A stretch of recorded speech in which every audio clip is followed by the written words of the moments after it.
आपण ठाण्यातनं बाहेर जातो, काम करतो आणि ठाण्यात परत येतो, असं उरलेलं नाहीये. तर ह्याचं उदाहरण मी स्वतः आत्ता आहे, की मी गोरेगावात राहत होते. तिथून मी आत्ता ठाण्याला शिफ्ट झाले, कारण माझं आत्ताची जी सीरियल चालू आहे, त्याचं शूटिंग ठाण्यात असतं. आणि ठाण्यामध्ये शिफ्ट होण्याचं एक कारण असं आहे, जो प्रश्न कदाचित ठाणेकर रिलेट करतील. थोडंसं ठाणं प्रवासाच्या दृष्टीने लांब जातं. तर ही जी की वाहतूक कोंडी होतीये, त्या संदर्भात तुम्ही काही प्लॅनिंग केलंय का? त्याबद्दल आम्हाला जाणून घ्यायला आवडेल.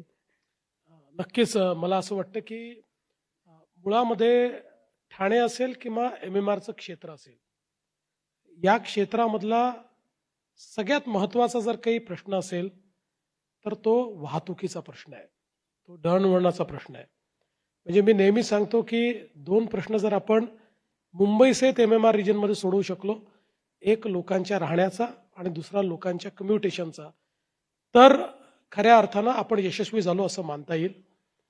ठाण्यामध्ये एक प्रकारे दळणवळणाच्या दृष्टीने अनेक गोष्टी आपण आता त्या ठिकाणी केलेल्या आहेत.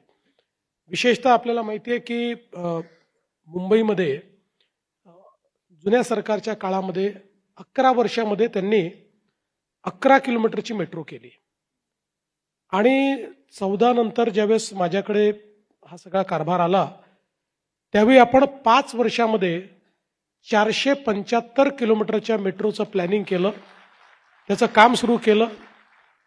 नंतर पुन्हा त्याच्यामध्ये काही स्थगित्या आल्या होत्या. पुन्हा शिंदेसाहेब मुख्यमंत्री झाले, आम्ही वेगानं ते काम चालू केलं. आज जवळपास 200 किलोमीटरचं काम आमचं पूर्ण झालेलं आहे.